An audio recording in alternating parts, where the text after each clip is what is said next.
Hi KH. I don't know about you, but I am thinking about summer, and especially today and tomorrow because it's going to be so hot.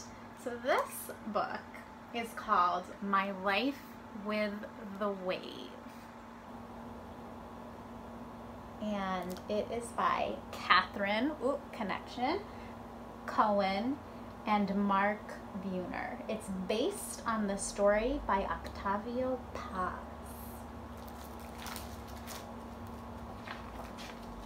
My Life with the Wave.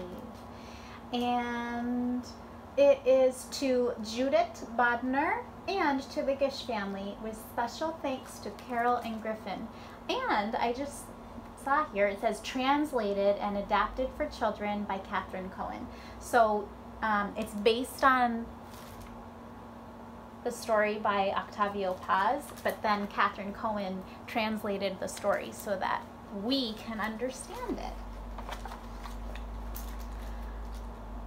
My first trip to the seashore, I fell in love with the waves. Just as we were about to leave, one wave tore away from the sea. When the others tried to stop her by clutching at her floating skirts, she caught my hand and we raced away together across the wrinkled sand. My father tried to send her back, but the wave cried and begged and threatened until he agreed that she could come along. The next morning, we went to the station and boarded the train. The wave was tall and fair and full of light. She was bound to attract attention. If there was a rule forbidding waves from traveling by train, the conductor might throw her off. So, cup by small cup, when no one was looking, I emptied the water cooler and she hid herself inside it. When we arrived home, the wave rushed into our house.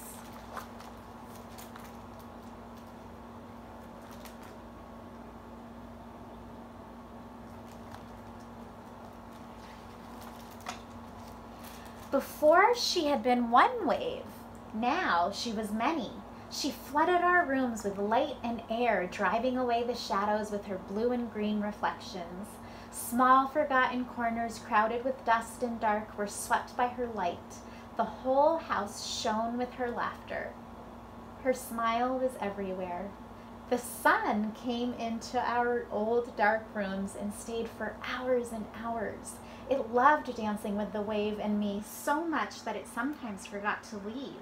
More than once it crept out through my window as the stars watched in amazement.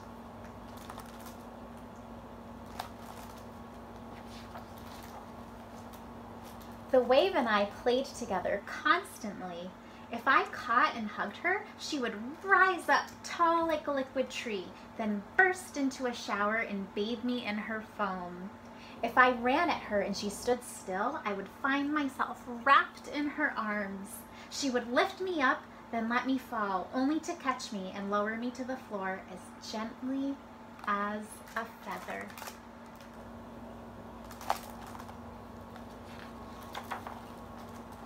At night, we lay side by side, whispering secrets with smiles and smothered laughter. She rocked me to sleep in her waters and sang sweet songs into the shell of my ear. Sometimes in the dark, she shimmered like a rainbow. To touch her then was like touching a piece of night tattooed with fire. Other nights she was black and bitter. In dark despair, she howled and sighed and twisted. Hearing her, the sea wind came flying over the mountains. It wailed with a wild wind voice through the trees and clawed all night at my windows. Cloudy days enraged the wave, made her angry. She smashed my model train, soaked my stamp collection, and covered my room in her gray and greenish foam.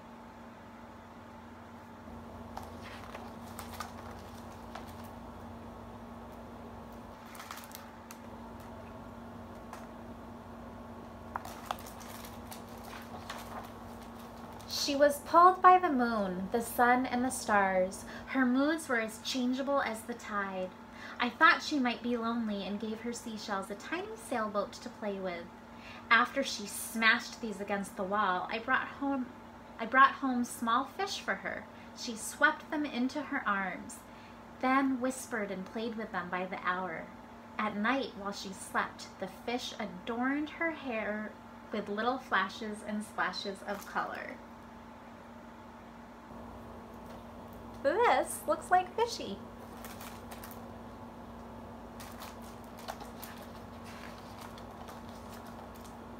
Finally, I grew angry. Now the wave spent all her time playing with the fish and never played with me. I tried to catch them, but they darted like ghosts between my fingers while the wave poured over me in foaming laughter. With the coming of winter, the sky turned gray and the city shivered, drenched in a frozen rain. The wave had nightmares. She dreamed strange dreams of the icy regions of the poles, of turning to ice and sailing away to where the nights go on for years. She curled herself into a corner and howled through long, long days and longer nights. She filled the house with phantoms and called up monsters from the deep. And if you look closely, you will see, oh, maybe I'm wrong. I thought it was a lanternfish, but I don't think it's a lanternfish because it has a long body. Not a connection after all. My father said she would have to go. My poor mother was nearly crazy. Since I could never catch the wave, we packed and went away for a long time, leaving her behind in the cold.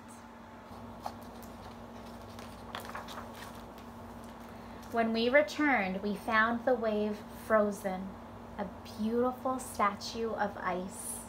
Though it broke my heart, I helped my father wrap her in a quilt and we carried her back to the sea. Now the house is dark again and the corners are filled with dust and shadows. Sometimes I lie awake at night and remember. My parents say good riddance to bad waves, and I am never to bring home another. But I miss my friend. Maybe next year, if we go to the mountains, I'll bring home a cloud. Clouds are soft and cuddly and would never act like a wave.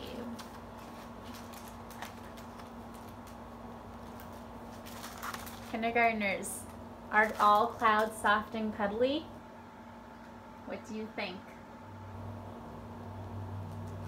I think that the boy might get into trouble with the cloud too, or that the cloud might cause some trouble. So that's the book, My Life with the Wave, and I hope it made you think of water and fun and the ocean, and that's the book for today. Bye, KH.